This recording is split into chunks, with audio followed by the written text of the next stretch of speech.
entonces no se deben usar estos zapatos famosos formadores de arco. Si entiendo que la mejor forma de desarrollar el pie de un niño es a través del uso de su propia piel, por lo tanto el calzado debe ser lo más amigable a esto. Calzados que sean flexibles, más largos y más anchos que el pie, móviles, por decirlo así, en la planta, nada de ponerles tacos ni puntas. Algunos niños se sientan así sobre las rodillas y las piernas hacia atrás, que hacen una V doble. Y muchas mamás corren inmediatamente y dicen, no hagas eso. Si hay un grupo pequeño, muy pequeño de pacientes en los que probablemente esa posición pueda significar un problema. Para la mayor parte del niño, 65-70% diría yo de los niños, el sentarse en W es una cuestión natural. Los niños tienen una rotación interna del fémur que hace que las rodillas, por ejemplo, se miren. Está mal decir que un niño de 1 año tiene pie plano porque todos lo tienen. ¿Cuál es esta progresión de la formación del arco?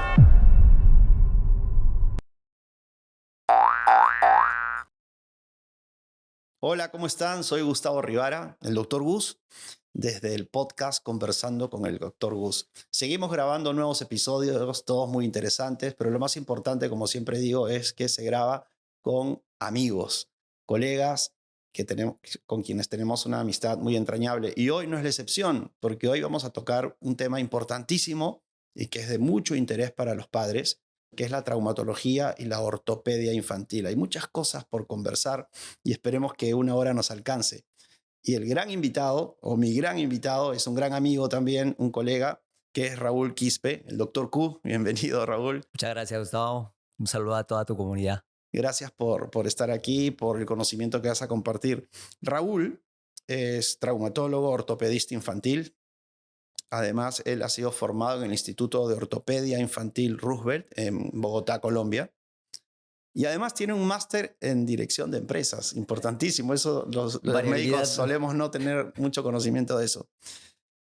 Él trabaja en su centro, el centro del Dr. Q, que queda en Miraflores, y sus redes sociales, que en el Instagram tienen al Dr.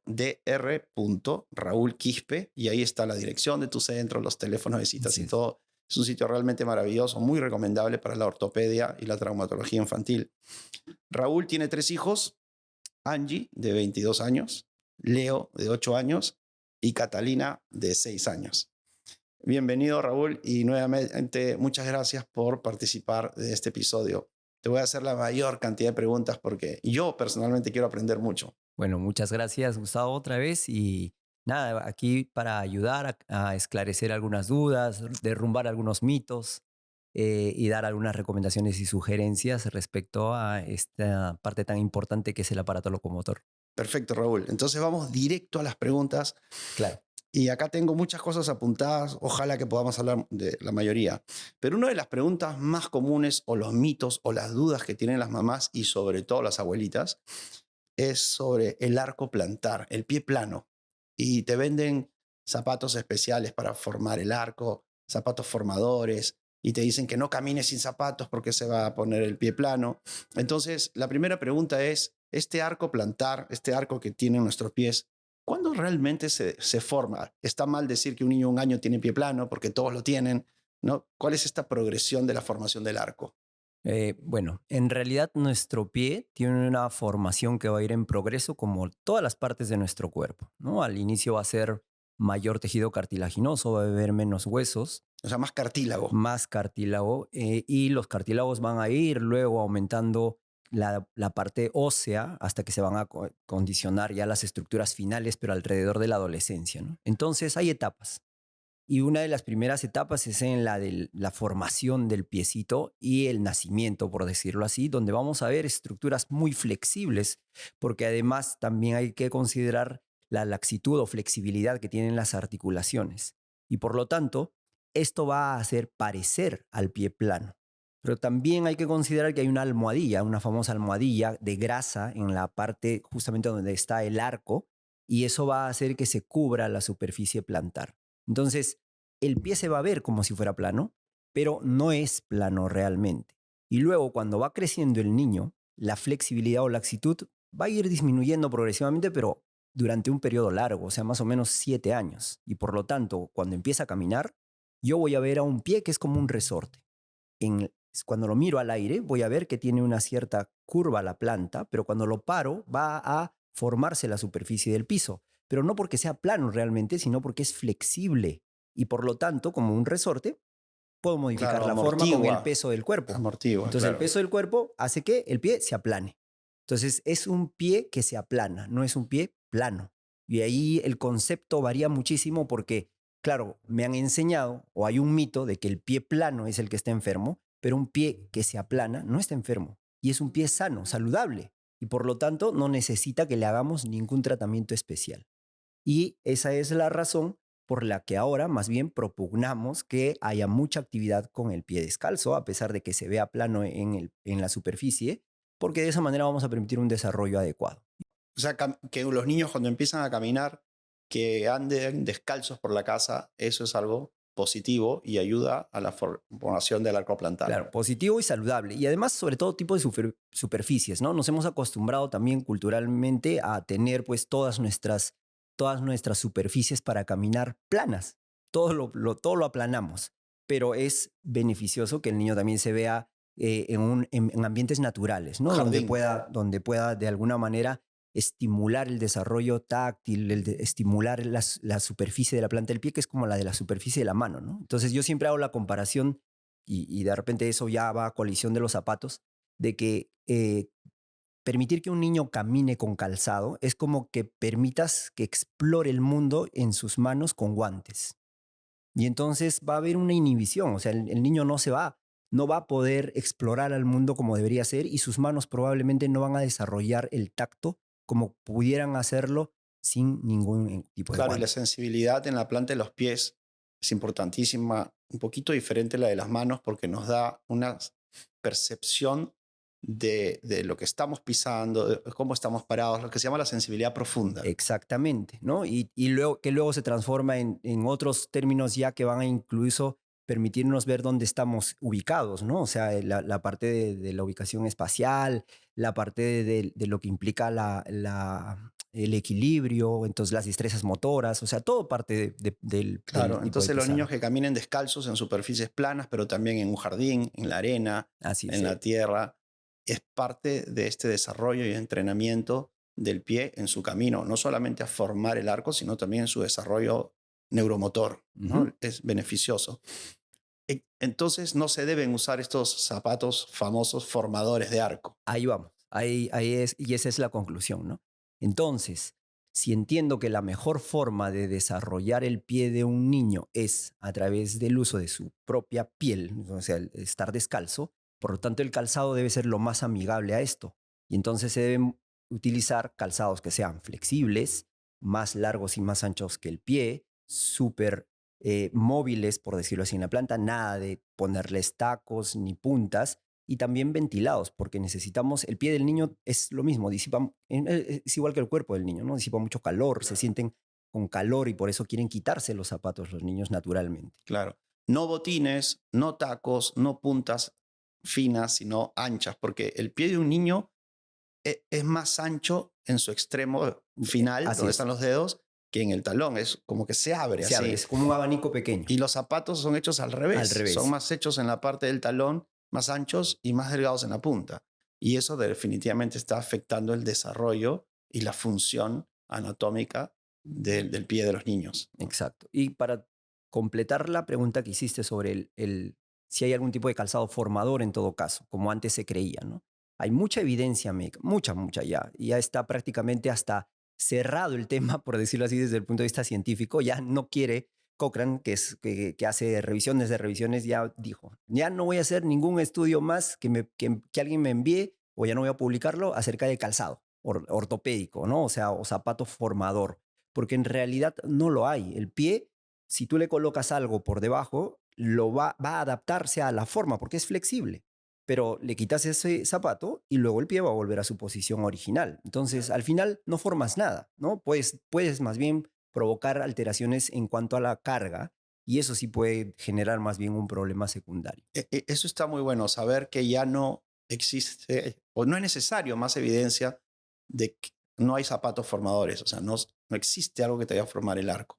Y eso debe quedar claro porque hasta el día de hoy lo escuchamos todos los días los pediatras. Así es, y todavía hay algunos colegas que siguen de alguna manera con esa tendencia de la escuela antigua, pero ya hemos avanzado en el camino hacia conocer cómo es el desarrollo fisiológico del pie del niño y por lo tanto la mayor libertad posible es lo que mejor lo va a ayudar. Ahora, entonces el niño de 18 meses o 24 meses va a salir a la calle, se va al parque, se va a un lugar público donde obviamente no solamente lo que pisa es sucio, sino que además pueden haber piedritas, metales, entonces ahí hay que proteger el pie. En esos casos se utiliza un zapato, como dices tú, muy flexible, que no tenga una suela rígida, que tenga ventilación y que sea ancho. Así es.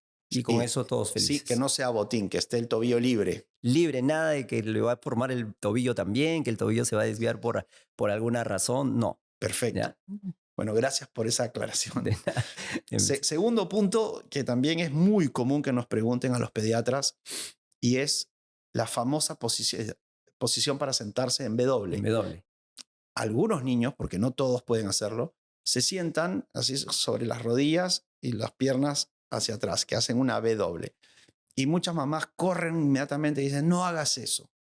Cuéntanos en quiénes va a pasar esto, o sea, los niños lo hacen con frecuencia y si eso tiene una consecuencia negativa y si debemos correr a decirles, no lo hagas. Esto, o sea, la prohibición, o mejor dicho, la alarma, surge realmente de una comunicación inadecuada del mismo personal de salud por una generalización. Si hay un grupo pequeño, muy pequeño de pacientes en los que probablemente esa posición pueda significar un problema, que son niños que han tenido, digamos, alteraciones en el desarrollo de las caderas, que seguramente tocaremos en algún momento el punto de la displasia, o que han sufrido de algunas alteraciones en la pelvis, que pueden generar a su vez problemas secundarios para el desarrollo adecuado de esa zona, de la articulación de la cadera. Pero en general, para la mayor parte del niño, 65-70% diría yo de los niños, el sentarse en W es una cuestión natural. Es también parte de un desarrollo fisiológico que tiene que ver con lo que denominamos una torsión ósea, que en este caso y específicamente es del fémur, es una torsión del hueso del muslo.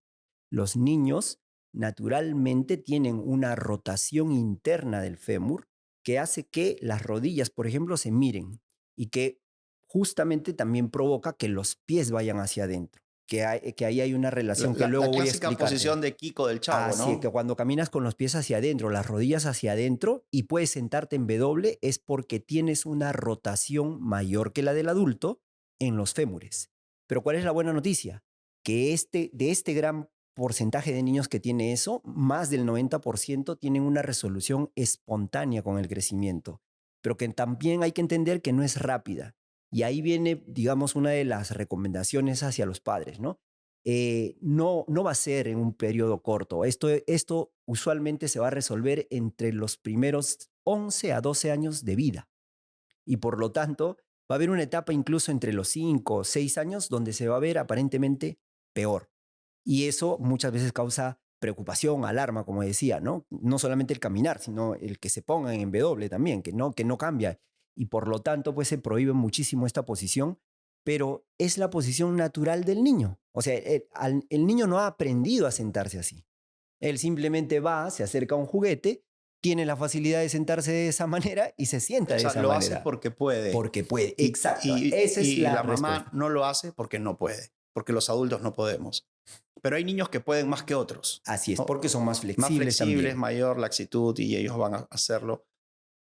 Pero no les va a hacer un daño si es que no tienen de base una patología en el desarrollo de las caderas, que ya lo sabríamos. Claro, y por esa razón es recomendable, si existe esta posición, no solamente al momento de sentarse, sino también de la de los pies, una primera evaluación ortopédica siempre a partir de los 2 años y medio, cuando ya sabemos que la marcha tiene un proceso de maduración que ya por lo menos puede evaluarla bien, que ya puede evaluar también la parte anatómica desde el punto de vista ortopédico para ver cómo está el alineamiento, etcétera, ¿no? Entonces, que viene asociado a otras cosas que también que ahora vamos a conversar. Bueno, qué bueno aclarar este punto de sentarse en W. En mi día a día como pediatra recibo muchísimas preguntas, como si el frío entra por los pies o si la fiebre puede dar meningitis. Pero una de las preguntas que más nos hacen las mamás es, ¿qué alimento es más seguro y sano para mis hijos? Y es una pregunta válida, pero no se trata solamente de qué tan seguro o sano es un alimento, sino de qué manera fue criado. Y en el podcast Conversando con el Dr. Gus, estamos muy contentos y es algo histórico porque por primera vez tenemos un auspiciador. Nuestro primer auspiciador, ¿no, amigos? Y es Artisan, que es la línea premium de Avinca, y estamos muy contentos por eso, porque en Artisan crían pollos 100% libres de antibióticos desde el nacimiento. Además, sus huevos son de gallinas libres de jaula y con una dieta también libre de antibióticos. Y este tipo de crianza están avaladas por AENOR y Certified Human, que son certificaciones internacionales que posee Artisan. Recuerden que los productos Artisan los encuentran en las tiendas de Avinca, o sea, de Artisan, en los supermercados y también en las aplicaciones de distribución. Muchas gracias, Artisan, por confiar en nosotros. Hay pánico a esta postura y saber que se hace porque los niños pueden, porque tienen esta rotación del fémur hacia adentro que condiciona que las rodillas se miren y que los pies tengan las puntas hacia adentro, ¿no? Como se paraba Kiko, ¿no? Sí, y solo para terminar de repente como una conclusión también adicional, claro, si yo veo que mi hijo está preferentemente sentado de esa manera y es la única manera en la que se está sentando y no está adoptando las otras posiciones, claro, hay que estimularlo positivamente para que promover, cambie. ¿no? Hay que promover también el cambio positivo, ¿no? Pero no con el otro, el que normalmente es el de alarma, ¿no? No te sientes si te va a hacer daño o corregirlo inmediatamente. Otro punto importante que tenemos los pediatras en la consulta, nos hablan muchísimo los padres, es que los niños empiezan a caminar en diferentes momentos, ¿no? La mayoría podría empezar a caminar de manera libre a partir del año. Y en el segundo año de vida, o sea, entre los 12 y 24 meses, van perfeccionando la marcha. Así es. Cada vez se vuelven más hábiles, pero obviamente no son expertos. Y algunos caminan con las puntas hacia adentro, otros hacia afuera, otros caminan de puntas y otros caminan de talones, otros juntan las rodillas. Todas estas posturas, ¿en qué momento tú como traumatólogo dices, no, aquí ya hay algo? Porque entiendo que es normal a esa edad. Sí, no todas. Has puesto un parámetro que es el de los 24 meses, pero en general tomamos, por ejemplo, un parámetro del año y medio para lo que es el arqueamiento de las piernas. Entonces, esto también ha sido ya bastante estudiado. Nosotros tenemos 3 fases en el desarrollo, digamos, angular de las piernas, ¿no? Hay una primera fase en la que el niño, el bebito, tú lo evalúas echado y tiene las piernas discretamente arqueadas. Este arqueamiento, conocido como genuvaro, es normal y aceptable hasta el año y medio. Después del año y medio, por unas causas internas de modificación ósea, van a hacer que los huesos se alineen y va a aparecer recto, pero a partir de los 2 años incluso pueden angularse, ¿no? Las piernas anguladas, las que sí parecen En X. las piernas en X, que sí son mucho motivo de consulta. Entonces, estas piernas en X van a seguir su evolución también y alrededor de los 7 otra vez comienzan a realinearse para que nuestras piernas queden casi rectas. Y ahí hay una condición que también ahora está apareciendo con mayor frecuencia y es que se piensa que realmente los seres humanos tenemos que tener las piernas absolutamente rectas, los adultos. Y no es así. Tenemos un valgo fisiológico. O sea, ¿Qué es valgo? Valgo es la desviación en la cual la rodilla está junta y los tobillos yo no puedo juntarlos. ¿Ok? O sea, esto es, digamos, aceptable hasta un máximo de 7 grados. El promedio es 5 grados. Pero ¿quién lo ve? Lo ve obviamente un traumatólogo, ¿no? Claro. Pero cuando una mamá o un papá se mira en el espejo y se para, digamos, con un short y se mira las piernas, si no puedes juntar tus rodillas y tus tobillos sí se juntaron, tienes varo.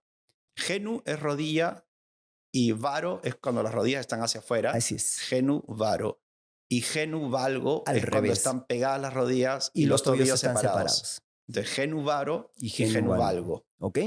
Y entonces, el motivo de preocupación actual es que queremos que los adultos estén con las piernas rectas y ahí por eso está habiendo una, digamos, excesiva preocupación, creo yo, por muchos padres para corregir el alineamiento de las piernas y el alineamiento en realidad viene dado también por la genética, ¿no? O sea, si mi papá tiene un genuvalgo leve, pues con todo derecho yo voy a poder tener también ese gen valgo leve y al revés también. Entonces, aceptamos determinados promedios, pero claro, siempre va a haber exageraciones y ahí es donde entra la preocupación real. Cuando ya vemos que hay un varo marcado, o sea, un arqueamiento marcado, una angulación marcada, nos empezamos a preocupar y pedimos usualmente unas radiografías que nos van a permitir ver todo el miembro inferior y con eso empezar a analizar si es necesario en algún momento hacer algún tipo de tratamiento. Y ahí, digamos, otro punto importante, no hay, a menos que sea una autocorrección, la posibilidad de que el cuerpo pueda corregir ese alineamiento y va a necesitar una cirugía probablemente ese niño. ¿Ok? Y no es muy común. No es muy común. Lo común es que se resuelva solo. Y entonces ahí otra vez, la edad inicial que sugerimos para una evaluación ortopédica, si hay preocupación de parte de los papás, es a los 2 años y medio aproximadamente. Y en el caso de la marcha en puntas, sí es considerada una, digamos, forma de caminar, de aprender a caminar, que tiene un grado de asociación a inmadurez fisiológica también del sistema nervioso. Entonces, eso también es aceptable, ¿no? Lo que denominamos marcha en puntas idiopática, ¿no? Entonces, no hay ninguna enfermedad, pero el niño prefiere pararse y caminar en puntas, pero debe ir cambiando progresivamente hasta los 3 años aproximadamente. Claro, o sea, ahí ya uno comienza a observar y decir, vamos donde Raúl, vamos donde Raúl. Y ahí los principales derivadores van a ser obviamente ustedes, los médicos pediatras. ¿Por qué? Porque si notan que hay algo raro también en los miembros inferiores, pues obviamente eso puede corresponder ya a algo anatómico, como un acortamiento de los Entonces, músculos de la podríamos región decir posterior. que estas formas de caminar de puntas o las puntas para afuera o para adentro, a los 2 años y medio es un buen momento para ir al traumatólogo ortopedista. Y estas diferencias en la posición de las rodillas hacia afuera o hacia adentro, genuvaru, genuvalgo, tienden a corregirse espontáneamente hacia los 6, 7 años. Un poco más en el valgo de 6, 7 años, pero el varo recuerda que debe cambiar sí al año y medio. Entonces, una primera evaluación podría ser a los 18 meses, Siempre y cuando veas solo varo, o sea, solo o sea, arqueamiento. las rodillas hacia adentro. Las rodillas separadas y los Separadas tobillos y los tobillos juntos. juntos, eso sí es bueno hacerlo ver a los 18 meses. Y si es al revés, que las rodillas están juntas y los pies hacia afuera, eso puedes esperar a que se corrija espontáneamente con los primeros años Ujú. de la infancia. Perfecto, muchas gracias. Ya saben, pediatras, colegas, esto de caminar de puntas es normal. Y también como pediatras saber que no todos los niños que caminan de puntas tienen autismo. Ah, o no, eso es, sí, exacto. Eso hay que dejarlo muy en claro. Hay muchos niños que caminan de puntas por inmadurez o que están desarrollando Así toda la es. parte neuromotora y que no necesariamente es que tengan espectro de autismo. Bueno, muchas gracias por esta aclaración, eso es importantísimo. Luego, algo que siempre nos preguntan también a los pediatras y es el tipo de deporte que podrían practicar los niños y por décadas se dice o se pensó o se sigue pensando de que no deben hacer ejercicios de levantamiento de pesos o ejercicios isométricos. Incluso se ha dicho que la gimnasia que los fortalece no los va a dejar crecer y se van a quedar de baja estatura. ¿Es un mito? Total. Un mito total. Ese es el segundo mito que hay que derrumbar. No los ejercicios que tienen fuerza, está demostrado que así como son beneficiosos en el caso del adulto, también para el niño tienen múltiples beneficios. Pero claro, hay edades en las que hay que recomendarla y también tiene que tener una guía apropiada para que puedan hacerse, ¿no? Para empezar con el tema netamente de la actividad física y el deporte y lo que implica el peso, ¿no? Entonces vamos a de repente a hacer un contexto basado en edades. Entonces el niño pequeñito necesita jugar, o sea, necesita moverse, necesita desarrollar sus habilidades motoras gruesas, ¿no? Y por lo tanto se recomiendan actividades netamente de inicio, ¿no? De inicio de control, donde no haya necesidad de una concentración máxima, porque también, tampoco lo va a hacer. Entonces, en la natación, los juegos con las pelotas, la gimnasia básica, que consiste netamente en hacer determinados movimientos, etcétera, eso está súper bien. De 45 minutos a 1 hora es la recomendación máxima de la OMS por día, Y ¿no? siempre con un tono lúdico, ¿no? Exacto, tono lúdico, juego. Por eso estamos hablando, juego. Ya después, más o menos entre los 5 a los 7, 8 años, se puede ya implementar el tema netamente de la actividad La física, disciplina deportiva, ¿no? exactamente, de la actividad física como una actividad precompetitiva, porque deporte competitivo recién debe ser pues a partir de los 9, 10. Y eso lo veo mucho relacionado con la fatiga que se pueda crear en el niño, ¿no? Entonces hay lesiones por sobreuso, por sobrecarga, que se ve con mucha frecuencia, ¿no? Que seguramente hablaremos un poco más a detalle en un rato. Pero entonces en estos niños, ya desde los 7 años, hay evidencia cada vez más fuerte de que es muy beneficioso que hagan ejercicios de fuerza con su cuerpo, o sea, lo que le denominamos calistenia, donde pueden hacer planchas, donde pueden utilizar pueden hacer sentadillas, etcétera. Pueden usar ligas, no necesariamente pesas, ¿no?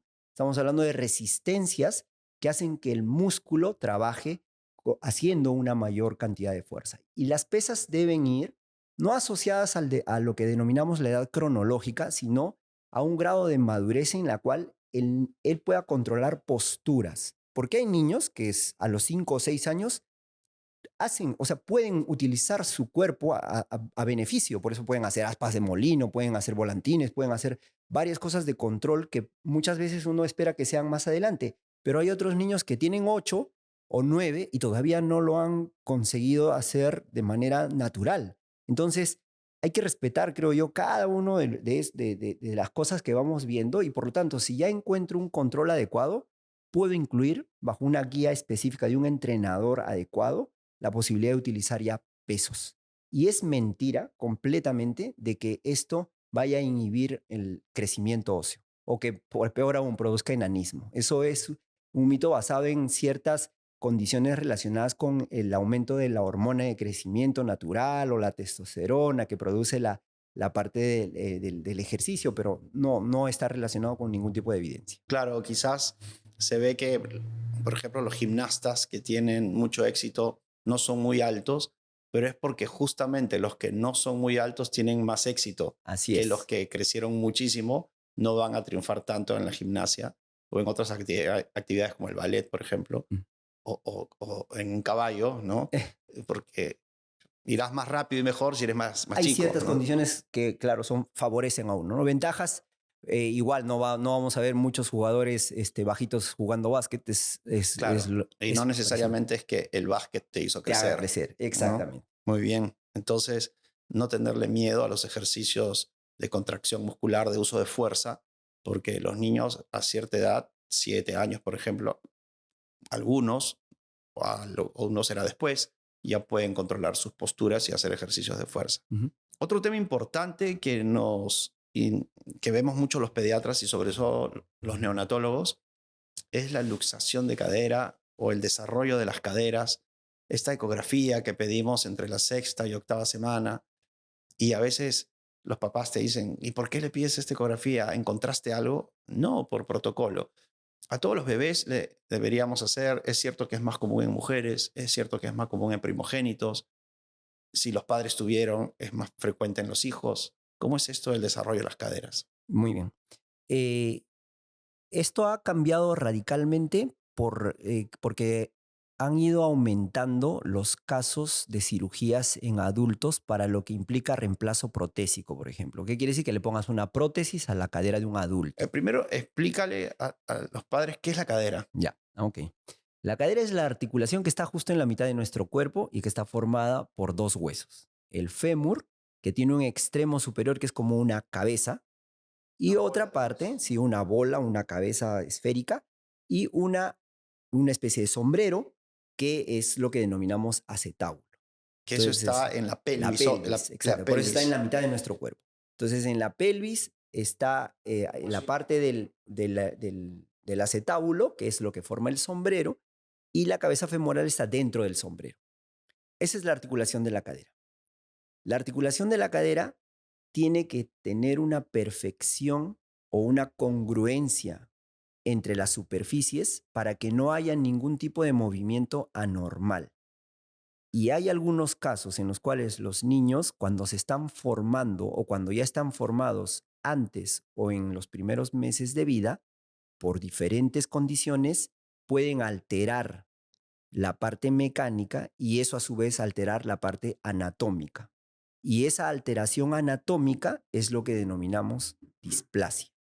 Y la displasia tiene grados. Hay displasias leves que no se van a notar en el examen físico. Son silenciosas. Y hay displasias severas, como la que mencionaste, la luxación, que ya es algo que va a ser evidente, que el médico va a evaluar y va a notar que esa cadera está fuera de su sitio, es decir, la cabeza está fuera del acetábulo. Entonces, la displasia es la enfermedad en general, pero tiene grados que pueden incluir a la luxación, que es el grado más severo. ¿Qué pasaba? Antes solo nos dábamos cuenta, porque valorábamos muchísimo el examen físico, de que a las caderas estaban luxadas. Entonces, la mayor parte de evidencia sobre el examen físico, etcétera, estaba relacionado con la luxación, solo con la luxación, y quedaban aparte todos los grados intermedios. Eso hasta hace poco, en que comenzamos a ver que cada vez había más adultos que se operaban para tratamientos de problemas de desgaste en la cadera, jóvenes. Estamos hablando de 45, 50 años. Y cuando se buscaban las causas, se fue viendo de que la causa era realmente una displasia que no se había notado, que no se había diagnosticado a tiempo y que no se había tratado. Y por lo tanto se retrocedió hasta el punto de encontrar que con una imagen podíamos nosotros hacer un diagnóstico precoz. Esa imagen, en principio, era la radiografía. La radiografía entonces tomó mucha importancia hace unos 10 años, más o menos, incluso más. En Chile, por ejemplo, ya existe un protocolo, como decías tú, o una guía clínica que incluye que, así como tú vas a tu control de niño sano para tu peso, talla y vacunas, al tercer mes vas y te toman la radiografía. Así el niño no tenga nada, así haya pasado por el pediatra previamente y no tenga factores de riesgo ni nada. Entonces ya es una obligación. Pero justamente, ¿dónde entra entonces a tallar este tema de los factores de riesgo con mayor preponderancia? Que a pesar de que el niño tiene factores de riesgo, no desarrollaba clínicamente nada y también llegabas a los 4 meses o 3 meses que te hacen la radiografía, llegabas no tarde, pero no en el momento ideal, no en el momento oportuno. Por eso la ecografía comenzó a tomar cada vez también mayor relevancia. Y ahora en lo que hemos concluido es en lo siguiente, ¿no? Que igual vamos seguramente a seguir modificando para ser todavía mucho más estrictos. Sí hay factores de riesgo. El factor más importante es el genético, es decir, que alguien de mi familia en línea ascendente haya tenido displasia, que haya usado un aparato para corregirla o que haya sido sometido a una cirugía. Ese es el factor más importante, el genético. Pero hay otros factores que se consideran factores de alto grado o factores más importantes. Ahí están el peso y la talla, es decir, los niños grandotes, los macrosómicos, tienen mayor probabilidad de desarrollar Los más de displasia. 4 kilos, ¿no? Exactamente, Ya. los que nacen más de 4 kilos. Los niños que están en posición podálica. Los niños que están con oligohidramnios, o sea, poco con líquido poco amniótico. líquido amniótico, que ya la mamá en sus controles lo va a ver. Y las mujeres. ¿Ok? Que sí es cierto, las niñas tienen un factor de riesgo ligeramente mayor por el tema netamente de la relaxina, un tema hormonal. Pero aún así, el tema de los primogénitos sigue tomándose como consideración de un factor secundario. Los primarios son esos que acabo de mencionar. Y por esa razón, si alguien con factores de riesgo tiene una evaluación clínica dudosa o positiva, tiene que pasar inmediatamente, no esperar ni siquiera la cuarta semana, inmediatamente a una ecografía. Inmediatamente es a la semana pues, de nacido, ¿no? A la alta y a los días de nacido. Y si no hay factores de riesgo, a la cuarta semana. ¿Por qué esa edad? ¿O por qué entre la cuarta y la sexta, que es lo más recomendable? Porque es el momento en el que también el hecho de que al nacimiento se hayan ido junto con el bebé hormonas maternas a través de la placenta, entonces ya para esta época han sido metabolizadas todas y por lo tanto la cadera se considera discretamente madura y puede ser evaluada mejor. Claro. Y luego se hace ya el control con un seguimiento clínico y o una radiografía al tercer mes, como decíamos. Perfecto. Entonces, Entonces, no diríamos que a todos hay que pedirle o un pediatra responsable le puede pedir a sus pacientes, a todos, una ecografía, por ejemplo, a la 6ª semana? A la 6ª semana nosotros sugerimos, es más, la Sociedad Latinoamericana de Ortopedia y Traumatología Infantil, sí, a la 6ª semana Una debería ecografía. pedirse una ecografía de Además que la caderas. ecografía es inocua, Así no tiene es el examen más radiación beneficioso, no tiene radiación. y permite ver el movimiento, ¿no? Y además tenemos ahora el instrumental adecuado, porque todo se ha tenido que adecuar. Entonces Claro. hay una preparación, hay unas cunas especiales donde al bebé lo pones de lado, Ujú. tienes un marco para el ecógrafo no va manual, no va suelto. Entonces hay toda una técnica Claro. ahora descrita para poder evaluar las Y un caderas y entrenamiento, minimizar el ¿no? error. Exacto, hay una técnica que es un método que es el método de Graf, que justamente tiene toda esta técnica bien descrita para que minimices el error, El la margen de posibilidad error. de que haya una diferencia entre observadores o conclusión que no sea adecuada. Sí, lo digo porque no todo ecografista está entrenado en el diagnóstico de la displasia de cadera. Y sería bueno buscar siempre a uno que esté entrenado, preguntar, ¿no? Sí. Preguntar siempre si hacen ecografía de cadera pediátrica, sobre todo con un método que se llama método de Graf, y si no, por lo menos que haya bastante experiencia de parte del evaluador, ¿no? Entonces, imaginemos que llegamos a un diagnóstico y hay varios escenarios. Un primer escenario donde se haya hecho un diagnóstico precoz a las 6 semanas. Otro que el diagnóstico fue más tardío porque por diferentes motivos y se le diagnosticó entre las 4 y 6 meses. Y muchos casos también en que se descubre al año o después cuando no camina bien o tiene posturas raras. Entonces, cuéntanos en estos 3 escenarios cuál es la intervención terapéutica de un traumatólogo o un ortopedista. Lo voy a decir de manera general porque realmente siempre va a surgir la pregunta, no, no, a mi hijita le dijeron esto y esto y ¿cuál es el tratamiento? No hay un tratamiento general, cada tratamiento se individualiza, por lo mismo, por el tiempo de diagnóstico, etcétera, por el grado de lesión. Pero en términos generales, el tratamiento empieza con lo que para nosotros significa que esa cabeza se vuelva a su posición ideal. Para ponerla en una posición ideal necesitamos simple y llanamente movimiento, o sea, que la cadera esté abierta, Separar las rodillas. separar las piernas en un ángulo de seguridad, le llamamos nosotros, y que estén flexionadas. Es decir, como si el bebé estuviera sentado. ¿Ok? Como una Incluso un poco sentadilla, más. ¿no? Exactamente, como una sentadilla, porque es más de 90 grados, es casi 100 grados la flexión. Entonces, en esta posición permite que la cabeza femoral se centre, se centralice, decimos nosotros, y se vuelva congruente, o sea, queremos que se vuelva congruente con el acetábulo, pero se centraliza. Y de esa manera va a haber un estímulo positivo, que va a ser sobre todo un estímulo de contacto, o sea, un estímulo mecánico. O sea, esa posición que nos describes presenta adecuadamente la cabeza del fémur con el acetábulo del hueso de la cadera, Así es. ¿no? Y esa posición la debe mantener el bebé la mayor parte del tiempo. Exactamente, como un estímulo. Es un estímulo que lo que va a provocar para que haga un efecto positivo es que necesita tiempo, ¿no? O sea, necesitas un tiempo determinado que no es rápido para que puedas lograr un estímulo adecuado. ¿Y cómo logras esa posición? ¿Cuáles son los dispositivos? Hay varios, el más conocido se denomina arnés de Pavlik para los niños pequeños. Es realmente el método universal que se utiliza en todas las partes del mundo, todo el mundo conoce el arnés de Pavlik, pero ahora han salido otros alternativos que también hacen la misma función. Para bebés estamos hablando, los niños pequeños menores de 6 meses, digámoslo así, porque el arnés no va a tolerar en la medida que el niño crece, por ejemplo, las fuerzas que va a ejercer el mismo niño ya cuando está más grande, ¿no? Se utiliza sobre todo en niños pequeños. Ya a partir de los 6 meses se pueden utilizar otros elementos como férulas de abducción. Una férula es un aparato de plástico o plástico y metal que es como una silla que también permite casi la misma posición, ¿no? Entonces, y de esa manera el niño seguir con un plan de tratamiento más o menos hasta el año.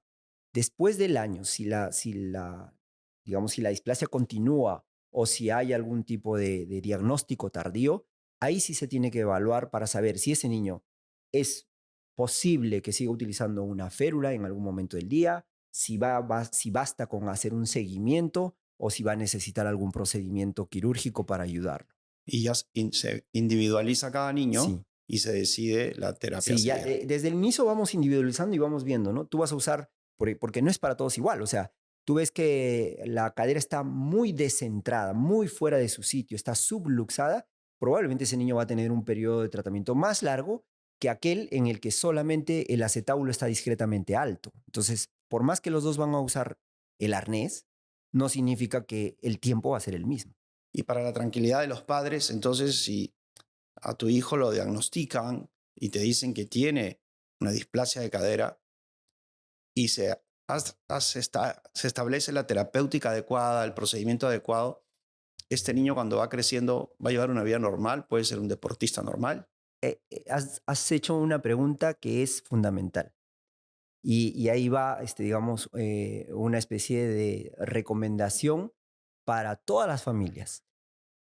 La cadera puede ser curada, pero tenemos un tiempo corto para intervenir una cadera que está mal y que la podemos curar completamente, que son los 4 primeros meses como máximo.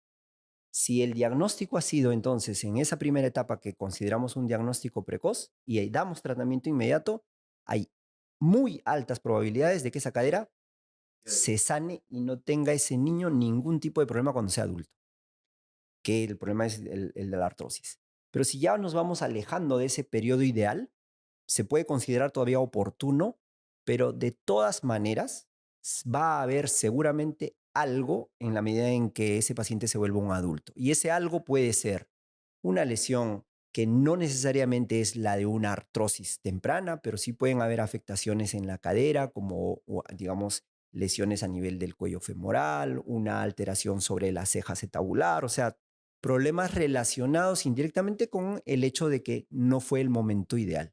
Y claro, las que sí las diagnosticas tardíamente y las que tienes que operar seguramente una u otra vez para poder corregirlas o que has recibido múltiples intentos, sí te va a dejar secuelas y lo único que estás haciendo es darle una mejor calidad de vida a ese paciente y con la esperanza de que no se desgaste tan rápido esa cadera. Igual hay que hacerle siempre un Hay que hacerle seguimiento. un seguimiento, sí, de todo. ¿Y qué tan frecuente, si hablamos de porcentajes, se da la displasia de cadera? Es muy frecuente porque es la principal causa de morbilidad o sea, la principal causa de enfermedad ortopédica que vemos en los O niños sea, es lo que más ve un ortopedista infantil. como enfermedad, ¿no? Como enfermedad, en la primera etapa sobre todo de la vida, ¿no? Igual a medida que va creciendo se van viendo ya otro tipo de problemas, pero es la primera causa siempre. ¿Es cierto que las displasias leves o muy sutiles, no diagnosticadas, muchas veces espontáneamente remiten? No, si lo que sí puede remitir espontáneamente es una inmadurez. Que eso sí se ve. O sea, tú haces una ecografía de cadera y puede resultar que la cadera esté inmadura y con un ángulo que por ahí está dudoso, etcétera, y le das un estímulo adecuado y al siguiente control. Sí, porque muchas veces los pediatras mandamos la ecografía de cadera hacia la sexta semana y llega el informe y dice caderas inmaduras, se sugiere nueva prueba en un Ujú. mes. O en un mes, sí, 4 ¿Qué se semanas. hace en ese mes? ¿Se espera? No, se espera, pero estimulando adecuadamente, ¿no? Entonces, así como hemos hablado del factor del tratamiento, ahora sabemos que hay medidas que podemos utilizar para proteger las caderas de los bebés.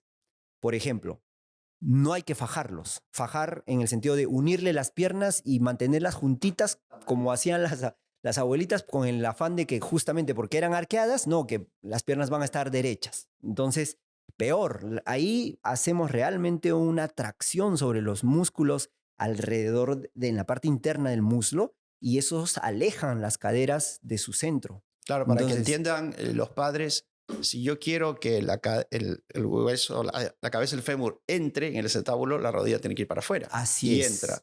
Si la rodilla la llevo para adentro, se Se sale. sale, Entonces, si yo exacto. envuelvo a un niño, Peor. le junto las Y el piernitas, niño hace fuerza aumento el riesgo de que se de salgan, que ¿no? se salga la cadera. Eso está también demostrado. Y eso lo Las- he dicho en varios videos, ¿no? Que sí, no los exacto. envuelvan porque aumenta el riesgo. Así es. Entonces, no hay que envolverlos. Las piernas tienen que quedar libres y el niño en su posición fisiológica, que es la de una ranita. Y ahora sabemos, bueno, utilizamos mucho ya el término del porteo, ¿no? Todos el porteo seguro, que es la forma de cómo debemos transportar al niño de un lugar a otro, que es también con las piernas abiertas. En posición de ranita. Exacto, y para eso hay muchos elementos ahora, pues, ¿no? O sea, los fulares, las mochilas ergonómicas cuando ya son un poco más grandes, ¿no? Y cada vez hay un acercamiento más natural a esta forma de cargarlos, pues las mantas, por ejemplo, que usan mucho en la sierra, ayudan realmente a que las caderas estén en una posición más fisiológica, más natural y más protegida. ¿Desde qué edad recomiendan ustedes los ortopedistas el uso del porteo, ¿no? De los fulares? El fular se puede usar desde recién nacido, pero tiene que haber, o sea, se puede usar, pero tiene que haber, igual que hace un rato recomendábamos en los deportes, una guía adecuada. O sea, tienen que haber personas que están entrenadas para enseñarle a mamá y a papá cómo debe usarse el fular adecuadamente, ¿no? Y sí es cierto, hay como una especie de aprendizaje que muchas veces a todos no les gusta porque es un poco incómodo y por lo tanto, nuestra recomendación es que después del primer mes, o sea, sí se puede aceptar que el fular pueda ser desde recién nacido, porque eso también te promueve un apego seguro. O sea, tiene múltiples beneficios, ¿no? Múltiples beneficios.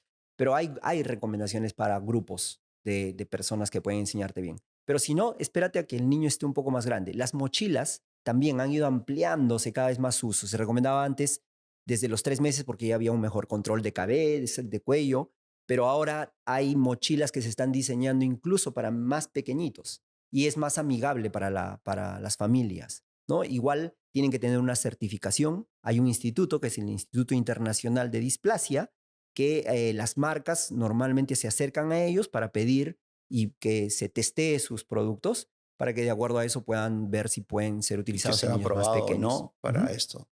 Entonces, dijiste algo importante, porque por un lado, cuando hacemos el porteo, los fulares, hay que pensar en las caderas, pero también pensar en el control del cuello de los Ah, no, claro, niños, sí. ¿no? Y entonces, los niños pueden ir mirando a la mamá o a veces mirando hacia adelante. Ya, sí, pero para mirar hacia adelante ya no estamos en la posición fisiológica. Entonces, para mirar adelante se están creando ahí igual, ¿no? Todo avanza, pues. Hay dispositivos donde el bebé ya está Hay como sentado, una sillita. exacto, donde ya está sentado mirando hacia adelante. Pero yo sigo sugiriendo eso cuando ya son más grandes, incluso Claro, 4 o 5 meses, para que así es. miren, ¿no? También hacia el exterior. Porque no tiene sentido un niño de 1 mes o 2 llevarlo mirando hacia adelante. Primero, porque su agudeza visual no es adecuada. Segundo, porque no tiene visión en profundidad. Tercero, porque no ve colores. Y lo último es porque necesita, obviamente, el El apego a la apego, madre, claro, ¿no? o Estar sea, cerca. que es importante, sí. Sí, pues muy interesante. Sin darnos cuenta, hemos hablado casi 50 minutos. Sí, me imagino. Sí, y ahora un tema importantísimo también que entra dentro de un mito, una tradición, una verdad, una mentira, y que es el dolor de crecimiento, ¿no? Los niños tienen este clásico dolor que es al final de la tarde, que puede ser muy fuerte, siempre es bilateral, o sea, las dos piernas amanecen sin dolor, Ujú. es un dolor que va, hay días que no le duele, hay días que duele muchísimo, y de pronto lo puedes distraer si el niño está de dolor y le dices, vamos a tal lugar, y sí, ¿no? Entonces es un dolor que está ahí y le llaman el dolor de crecimiento. ¿Existe? Eh, Existe. Existe, pero está mal llamado, ¿no? Es un mal llamado dolor de crecimiento, porque no hay ninguna, O sea, el crecer ninguna no es que prueba, duela, ¿no? claro, ¿no? Sino pues sería algo que todos nosotros tendríamos que pasar por eso, digamos, ¿no? Crecer no duele realmente, pero sí existe el término, y el término está asociado justamente a esas características, tanto de síntomas como de, más que nada síntomas, más que signos, que están relacionados con el proceso natural de crecer, ¿no? Pero, ¿qué es lo que pasa en realidad? Eh, se sigue investigando, se sigue viendo de dónde se originan estas molestias y ya se han encontrado algunos patrones. O sea, los patrones, pero nada específico todavía. Un primer patrón es el de la actividad física. Está, digamos, bastante documentado de que los niños que están expuestos a una actividad física intensa en un determinado momento del día, en esas noches pueden manifestar dolor de crecimiento. Quiere decir que el hecho de la movilización tanto de la parte muscular, ligamentaria, articular, etcétera, puede dar una respuesta con una generación de molestias hacia la noche. Que más o menos podría ser como cuando uno va al gimnasio después de mucho tiempo y vuelve a hacer actividad y termina con una molestia. Bueno, la interpretación para del niño es diferente y eso puede generar esa sensación de malestar. También se ha considerado el umbral del dolor como parte digamos, del conocimiento que tenemos sobre esto, ¿no? Hay niños que tienen el umbral bajo del dolor, que pueden ser muy resistentes a la actividad física, pero en la noche, digamos que aparece la sensación, ¿no? Y también está relacionado con procesos que es interesante saberlo, e incluso con cambios a nivel de varias otras condiciones que no necesariamente son las que creemos que pueden afectar, como por ejemplo los cambios de las fases lunares, las estaciones, ¿no? O sea, hay factores externos que también contribuyen, que hay poca evidencia, obviamente, y poca documentación, pero también se ve, y para determinado tipo de personas. Por eso es tan variable.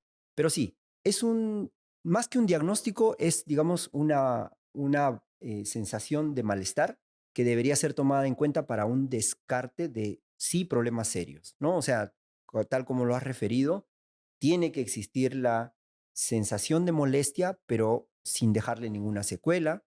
No tiene que haber ningún otro signo, o sea, no debe haber inflamaciones, cambios Aumento de de volumen. coloración, temperatura, exacto. No debe haber nada, es solamente sensación de malestar. El niño es un niño que está haciendo sus actividades normales, no debe perder el apetito, no debe cambiar su ánimo, no, nada. O sea, es una condición fisiológica normal. Se da más entre los 2 y los 12 años, 3 dicen algunos, pero yo he visto pacientes más pequeños. Y también hay que considerar Sobre todo que tengan lenguaje, entonces, ¿no? dolores atípicos. ¿Ok? Hay dolores atípicos, o sea, dolores que aumentan en frecuencia, que aumentan en intensidad y que son a veces los que preocupan realmente al papá, ¿no? Doctor, ya me han dicho que es dolor de crecimiento, pero no puede ser porque a él le duele 3 veces, 4 veces en la semana. Pero sí, sigue siendo dolor de crecimiento, solo que para ese niño específicamente ha aumentado en él. Entonces, más que decirle dolor de crecimiento, podríamos decir dolor del que crece, que es el niño, ¿no? Exactamente. Es un dolor infantil y que debería tener, como dices tú, la característica de ser bilateral, porque si te duele solo una pierna, Sí, también se vea, o sea, también digamos, no es exacto, pero sí es cierto que puede doler incluso solo un miembro y a veces también el miembro superior. eso te iba a decir, miembro superior también podría haber dolor, pero digamos que generalmente dolerían las Generalmente, dos piernas o de repente un día le duele mucho la derecha y otro día la así izquierda. es. Porque si hablamos de causas feas de dolores de piernas, a veces los padres dicen, no tendrá un tumor, Sí, cáncer de hueso, un que es el principal temor, ¿no? osteosarcoma, ¿no? Que va a ser de una pierna, va a ser un dolor permanente, día y noche, y no es que mañana duele menos que hoy, progresivamente duele más y más, y al examen clínico vas a encontrar algunos hallazgos inflamatorios, dolorosos, etcétera. Entonces siempre es bueno ir al pediatra como primera evaluación y si el pediatra tiene algo que le llame la atención o alguna duda, buscará a un profesional como tú para llegar a un diagnóstico más avanzado. No todos los niños con dolor, no de crecimiento, pero dolor infantil, necesitan una radiografía, No, a menos que el especialista lo vea necesario. claro. Hacemos el descarte y si por ahí se salió en alguna, digamos, de alguna de las condiciones que consideramos usuales para el dolor del que crece, entonces sí podemos ya comenzar a pedir pruebas, ¿no? Entonces la mamá está frente a su hijo de 6 años que ha estado correteando todo el día en el parque, en el colegio, y ese día mucha actividad física. Yo recuerdo haber tenido esos dolores de chico, pero sobre todo después de haber tenido un día de juego muy intenso. Y para mí el dolor en la noche me daba bienestar, porque me traducía un día provechoso de juego, ¿no? Yo lo entendía así a muy corta edad. Pero ya tengo frente a mí a un niño de 6 años con mucho dolor, hasta llorando. ¿Qué se puede hacer? ¿Qué puede hacer la mamá para calmar esa molestia? Muy buena pregunta también. Hay de todo. Todas las estrategias sirven. Ya, pero sí quiero puntualizar algo que está relacionado con el efecto placebo, que es, el niño sabe, vive con nosotros, conoce cuáles son los medicamentos que están relacionados con el cese del dolor. Entonces, tú le das Panadol, O sea, el el paracetamol. paracetamol, ¿no? O el ibuprofeno, que también tiene sus nombres comerciales, y a los 5 o 10 minutos ya empezó a dormirse. Claro. Ese no es un efecto farmacológico, No, lo porque el sabemos. paracetamol demora 40 minutos. Los dos lo sabemos. Pero el niño siente ese bienestar porque ya asoció. Lo frotas, hay muchos papás que hacen eso. Empiezan a frotarlos, el niño se va quedando dormido, se relaja, lo abrigas y también pasa lo mismo. Entonces, básicamente hay que encontrar, como no es un verdadero dolor, No es una patología, no digámoslo está así. asociado a enfermedad, entonces cualquier estrategia que tú sientas que le causa bienestar o que él sienta que le causa Ujú. bienestar, Por ejemplo, va a hacer ayudar. unos masajes con una crema humectante o un baño de agua tibia, ¿no? Incluso, claro, incluso puede ser crema humectante. Yo como les digo a los papás, no necesitas ponerle un antiinflamatorio, Claro. Sí, yo le un recomiendo a las analgésico. mamás El bañito, sí. con una crema humectante hacerle un masajito que vaya desde los pies hasta los muslos o un baño de agua tibia, unos minutos y después que se echa en la cama, tranquilo, se duerme y amanecen sin dolor. Exactamente. Todos amanecen sin dolor. Esa es una característica así bien Porque a la asociada. larga es el reposo que calma Así es. tus músculos de la actividad que tuviste y te vas a sentir mejor. Y para terminar, Raúl, porque empezamos hablando de pie plano y quiero terminar también hablando de pie plano porque hay una pregunta que se me quedó ahí en el tintero. Aprendimos al inicio de esta conversación de que el pie demora un tiempo en formar este arco, que no existen zapatos que lo formen, etc. Pero habrá algún niño o algún adulto que tenga pie plano, Ah. ¿no? Y antiguamente, y todos hemos tenido compañeros del colegio que decían, tengo pie plano, entonces se les daba una cierta permiso para no ser Deporte. bueno en deportes, por un lado. Por otro lado, usaban unos zapatos muy Horrible. feos, unos chancabuques Sí. que decían que era ya suela especial y todo. Estos niños que ya tú los has diagnosticado que no tienen tan formado el arco plantar, ¿qué tipo de vida van a tener en su actividad? Y segundo, ¿se hace algo o ya no? Sí, siempre se hace algo. Y ahí viene entonces una especie de asociación del problema, pero basado ya en la profundidad. ¿Qué quiere decir? Pie plano, lo vamos a poner así, es como decir un nombre propio, el nombre de cualquier persona, Carlos. Ese es pie plano. Pero cuando yo te pregunto, ¿tú que conoces a Carlos? Entonces tú en tu mente comenzarás a pensar a cuál de todos los Carlos que yo conozco se estará refiriendo. Entonces, hay un pie plano que es un pie plano flexible, que es el primero que hemos hablado, que en la mayor parte de niños no le va a causar ningún síntoma, no le va a causar ningún tipo de limitación y por eso se llama pie plano flexible asintomático. Ese es su nombre completo, el nombre de definición para decir que ese pie es un pie normal. Sí es cierto que pueden existir durante el crecimiento otras alteraciones adicionales que pueden generar, por ejemplo, una, digamos, perpetuación de la flexibilidad, de la laxitud ligamentaria, etcétera, que pueden hacer que el pie comience ya a ceder en su fuerza, que sí puede hacer que el arco comience a quedarse, ya no a formar el arco cuando se levanta el pie, sino a quedarse plano. Y ese ya es un pie plano que se está volviendo insuficiente. Entonces ese es un pie plano flexible insuficiente, o sea, ya no tiene tanta potencia. Y ese es el de los niños que justamente cuando ya tienen 8 o 9 años no están realizando las actividades físicas, se cansan más rápido, se quejan de molestias cuando caminan tramos largos. Entonces ya empiezan a haber cambios y ya empiezas a identificar otro tipo de pie. Y justamente como ya refleja algún tipo de molestias, se denomina sintomático. Esos pies son los que vamos a tener que tratar. Y desde los 7, 8 años, que es como había mencionado al inicio, la época en la que ya el arco debería ir afianzándose, formándose de manera permanente. No es completa, pero sí ya comienza a aparecer ¿Y una. qué estrategias tienen? Dos, siempre la del tratamiento conservador y la del tratamiento quirúrgico. En el tratamiento conservador, claro, quitando otras causas, ¿no? Causas que pueden ser de una alteración real en el pie porque están unidos dos huesos, etcétera. Estamos hablando del desarrollo fisiológico normal. Entonces, en el tratamiento conservador, ¿qué se hace?